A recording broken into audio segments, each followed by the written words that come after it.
Thank you all for being here today.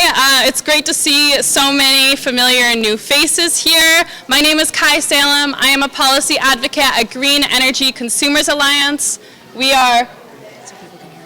Excellent. We are formerly known as People's Power and Light. That's much better. We are formerly known as People's Power and Light. We are a nonprofit dedicated to speeding the transition to a low-carbon future.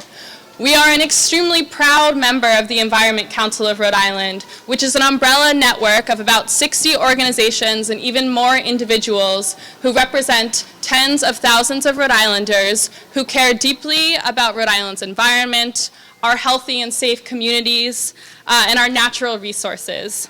I'm the policy chair of the Environment Council of Rhode Island. The Environment Council of Rhode Island also acts as a political coordinating group.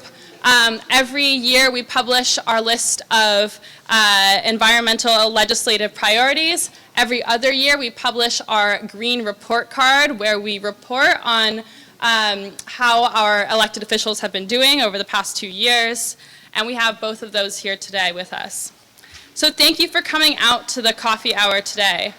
This afternoon, we'll have brief remarks from our Senate President Dominick Ruggerio, House Majority Leader Joseph Shekarchi, and the President of the Environment Council of Rhode Island, my colleague, Priscilla de la Cruz. We'll also hear from Barnaby Evans, who is an artist, environmental advocate, thought leader, and the founder of WaterFire. Finally, we're very pleased to welcome Kim Anderson, who is a Rhode Island business leader and social entrepreneur who recently opened Plant City, Rhode Island's vegan food hall. I'd like to recognize the legislators and agency officials who are here today. So Leader Algieri, Rep. Speakman, Rep. Canario, Chair Bennett, Rep. Cortvriend, Rep. Agello, Rep. Tansey. We have Terry Gray from DEM, Chris Kearns from OER, Sean O'Rourke, our resiliency officer, Rep. Kasser, Chair Craven, Senator Rogers, Rep. Quezada, Rep. Donovan, and perhaps more who I haven't gotten a chance to talk to yet. Thank you all for coming today. In 2020, thank you all, yes. In 2020, Rhode Island faces environmental crises that are more daunting than ever. PFAS and other toxics are showing up in our water supply, our landfill continues to fill up, plastic pollution is everywhere. Perhaps most importantly, we face the climate crisis. We just experienced a couple of 65-degree days in January. Rhode Island has already experienced more warming than any other of the 48 lower United States.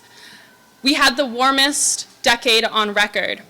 Farmers and fishers can attest to the weird weather patterns that are disrupting our traditional lifestyles and economies, and our 400 miles of coastline are threatened by rising sea levels. And yet, no noteworthy environment, climate, or energy bills have passed the General Assembly over the last 2 years. We need to take action in 2020. Meanwhile,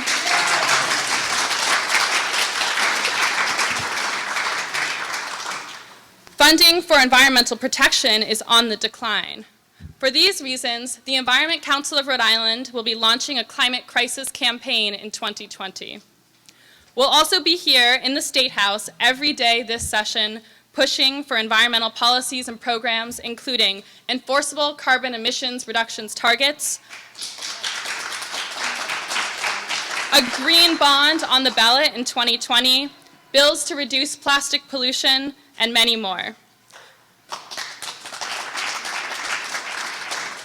The advocates here in this room today have solutions to these pressing environmental issues. So I hope that you have had the opportunity to talk to these experts or will have the opportunity to talk to them to learn about how you can support strong policy this session.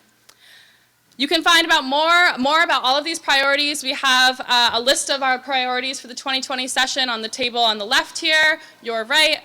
We also hope that you check in with Greg. Greg, can you raise your hand? He has a clipboard so we can get you more information.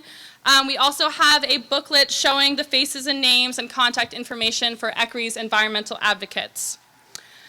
So I would like to recognize Rep. Handy, Chair Conley, and Senator Lawson as well for being here today.